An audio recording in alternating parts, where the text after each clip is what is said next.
기도는 우리의 영혼이 하나님과 이어지는 호흡이며 믿음을 지탱하는 가장 중요한 기초입니다. 말씀을 읽고 예배를 드리는 것도 중요하지만 기도가 막히면 하나님과의 관계가 메마르게 됩니다. 그러나 기도의 자리를 지키려는 순간마다 알 수 없는 방해와 유혹이 찾아옵니다. 바쁜 일상, 마음의 무거움, 혹은 별것 아닌 것 같은 생각들이 우리의 기도를 무너뜨립니다.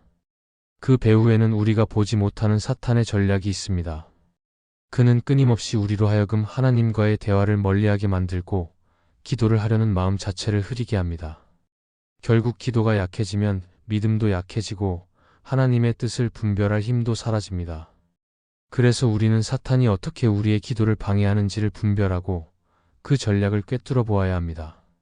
오늘은 사탄이 사용하는 방해 전략을 살펴보며 우리의 기도를 지켜야 할 이유를 나누고자 합니다. 첫째, 사탄은 기도를 단순히 종교적 의식으로만 생각하게 합니다.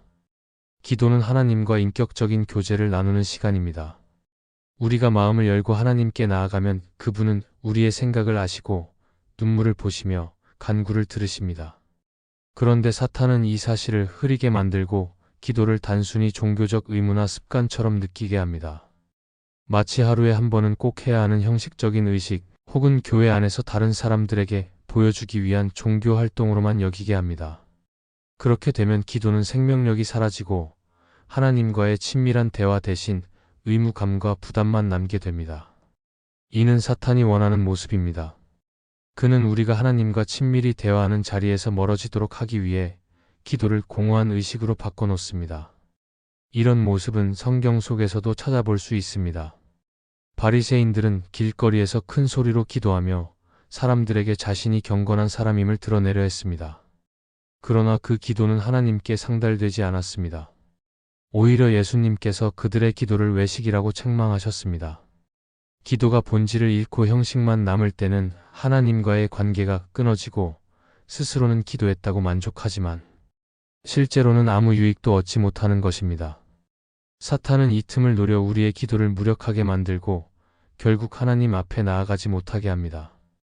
기도를 종교적 의식으로만 생각하게 되는 이유는 다양합니다.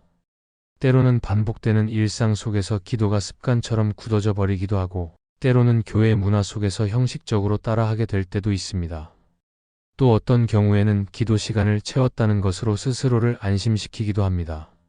하지만 하나님은 우리가 단순히 시간을 채우는 것을 원하지 않으십니다.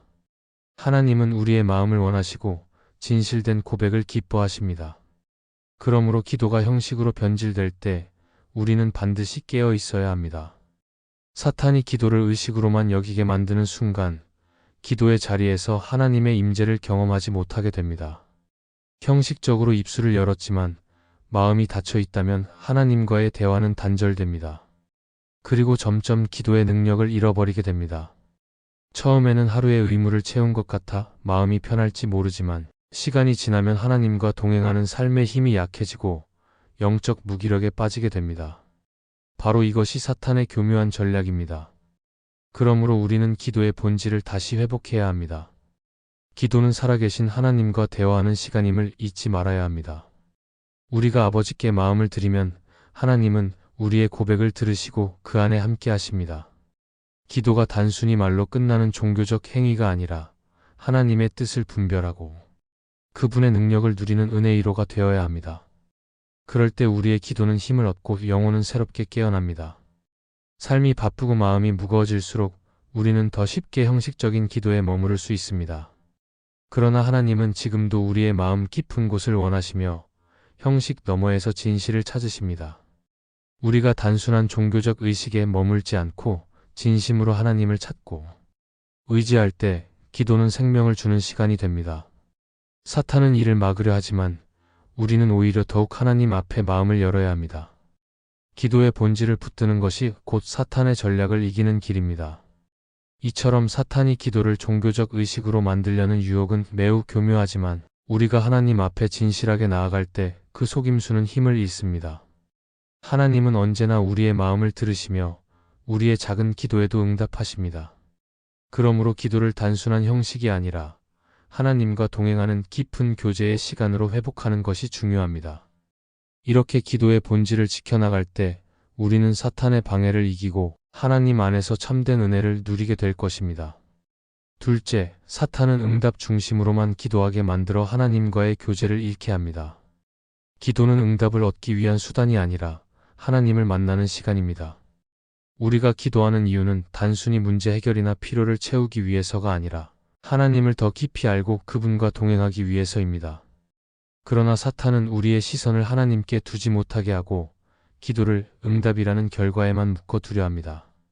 그래서 기도가 하나님과의 교제에서 멀어지고 오직 응답 여부로만 평가되게 만듭니다. 응답이 빨리 오면 감사하지만 늦어지면 낙심하고 다른 방식으로 응답되면 불평하게 만듭니다. 결국 기도는 하나님을 향한 사랑의 대화가 아니라 거래처럼 변질되고 맙니다. 성경에 등장하는 한나는 아들을 얻기 위해 눈물로 기도했습니다. 그러나 그녀의 기도는 단순히 자녀를 원했던 욕망에 머물지 않았습니다. 그녀는 서원하며 자신의 간구를 하나님께 드렸고 그 마음의 중심에는 하나님께 영광을 돌리고자 하는 믿음이 있었습니다. 하나님은 그런 한나의 기도를 들으셨고 그녀의 눈물을 기억하셨습니다. 만약 한나가 응답만을 붙들고 기도했다면 기도의 본질을 잃고 하나님과의 친밀한 관계도 잘하지 못했을 것입니다.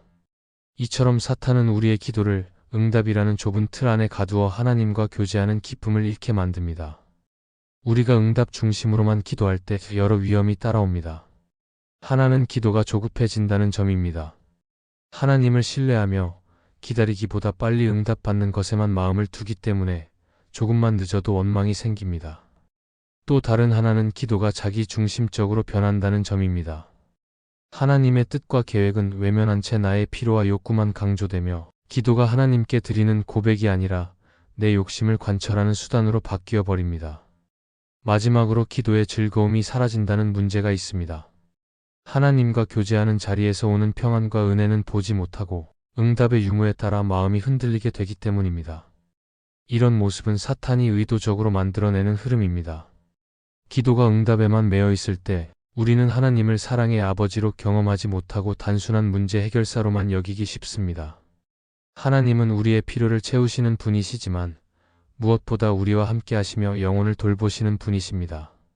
그러나 응답만 붙들면 하나님을 좁게 이해하게 되고 결국 하나님과의 교제를 잃어버리게 됩니다. 이것은 사탄이 바라는 결과입니다. 하나님과의 관계가 무너지면 기도의 자리도 쉽게 포기하게 되기 때문입니다. 이러한 함정에서 벗어나려면 기도의 목적을 바로 세워야 합니다. 기도는 하나님을 더 깊이 만나고 그분의 뜻을 분별하며 그분의 마음을 알아가는 시간입니다. 우리가 간구할 때 하나님은 지금도 들으시고 눈물을 보시며 가장 좋은 때에 응답하실 것입니다. 그러나 그보다 더 중요한 것은 응답을 기다리는 그 과정 자체에서 하나님과 함께한다는 사실입니다. 기다림의 시간도 하나님께서 우리의 믿음을 연단하시는 훈련의 과정이 되는 것입니다. 사탄은 우리가 응답을 받지 못하면 기도가 무의미하다고 속삭입니다. 하지만 하나님은 그 기다림 속에서도 우리의 마음을 자라게 하시고 더 풍성한 은혜를 준비하십니다. 그러므로 우리는 기도를 응답 중심으로만 바라보지 말고 하나님과 동행하는 자리로 세워야 합니다. 그럴 때 기도는 단순한 거래가 아니라 사랑의 대화로 회복됩니다. 하나님은 지금도 우리의 기도를 들으십니다. 우리가 원하는 방식은 아닐지라도 가장 좋은 길로 응답하실 것입니다. 사탄은 이 믿음을 흔들려 하지만 하나님과의 교제를 우선순위에 두는 순간 그 전략은 힘을 잃습니다. 기도를 응답만으로 평가하지 않고 하나님과 동행하는 기쁨으로 바라볼 때 우리의 영혼은 다시 살아나고 기도는 능력을 회복하게 됩니다. 이처럼 사탄은 응답 중심으로 기도를 왜곡시키려 하지만 우리가 하나님과의 교제를 붙잡으면 그 속임수는 무너지게 됩니다. 하나님은 언제나 우리의 기도를 받으시며 그 과정 속에서 우리를 변화시키십니다.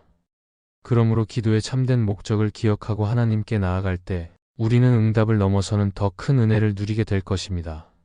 셋째, 사탄은 감정에 의존하게 하여 기도의 깊이를 얕게 만듭니다.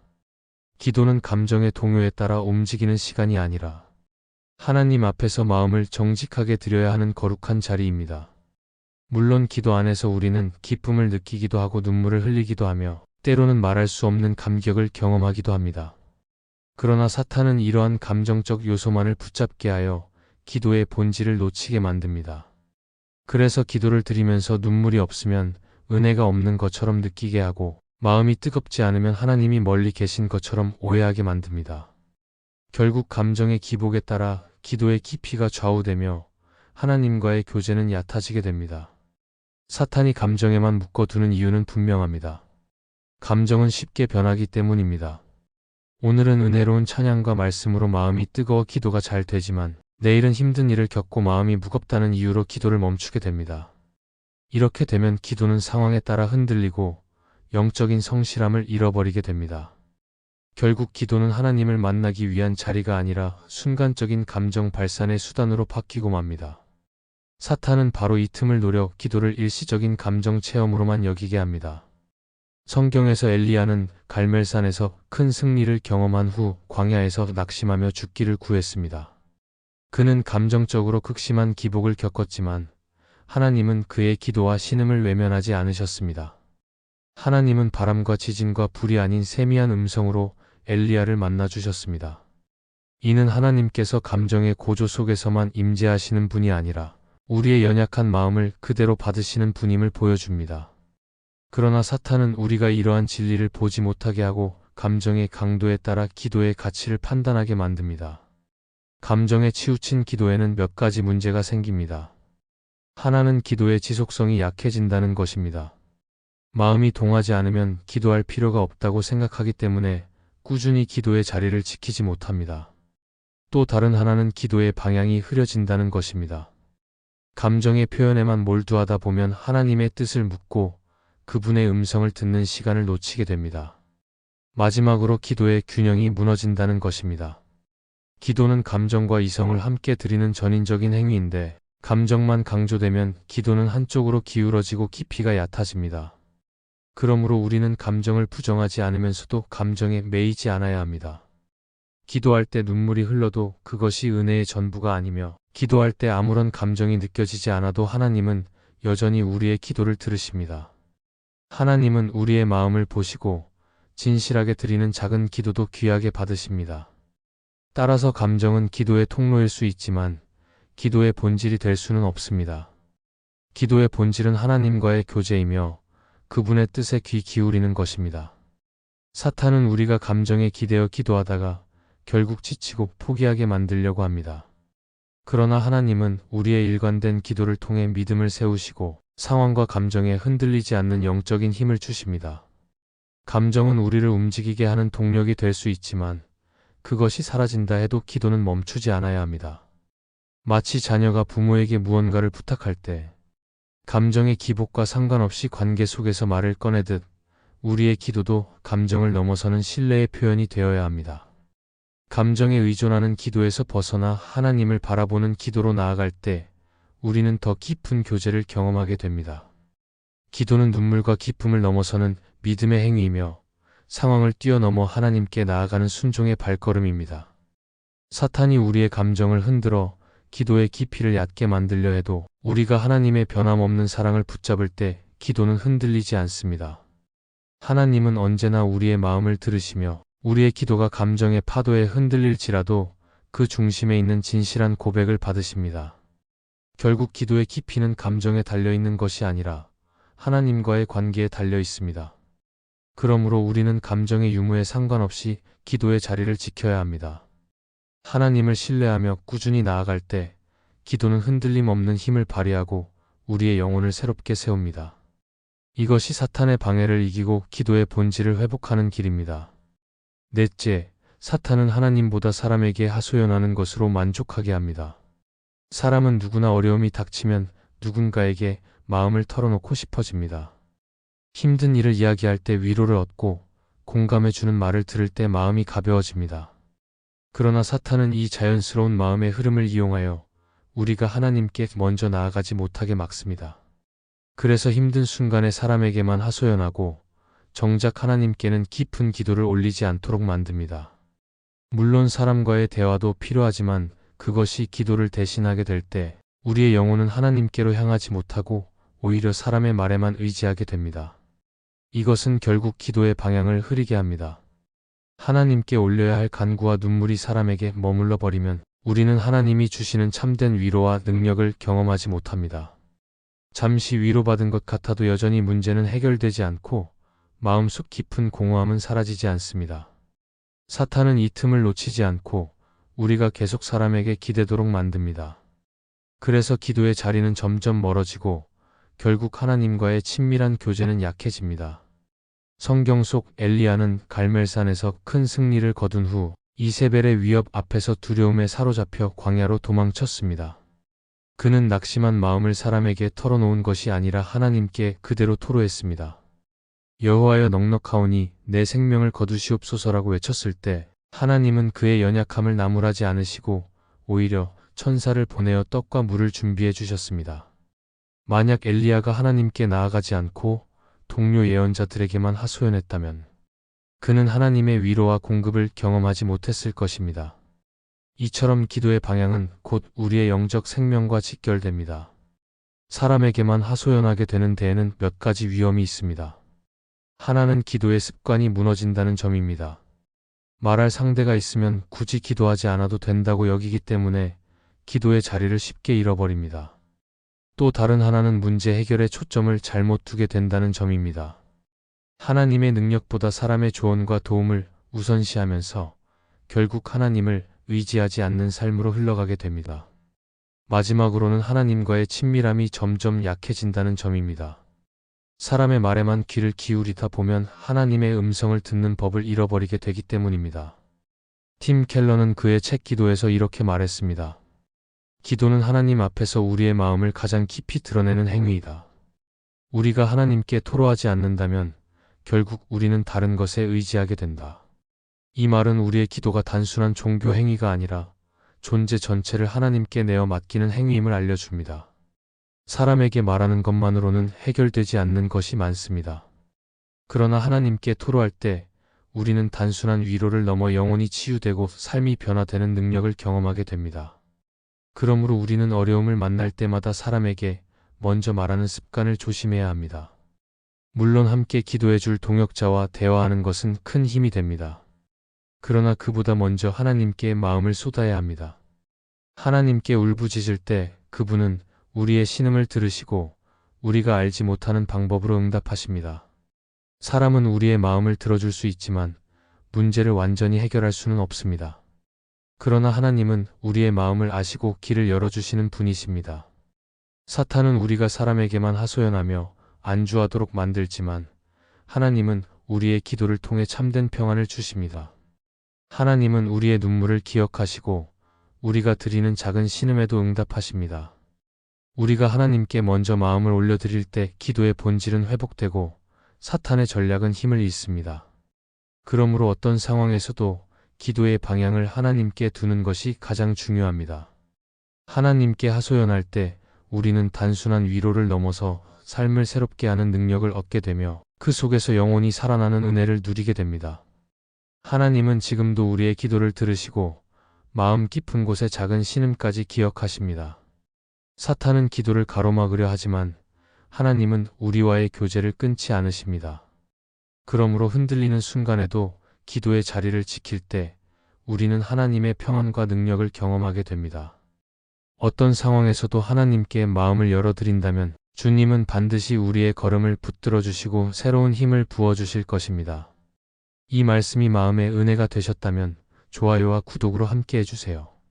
그리고 댓글에 아멘이라고 남겨주시면 하나님의 은혜가 더 많은 사람들에게 전해질 것입니다.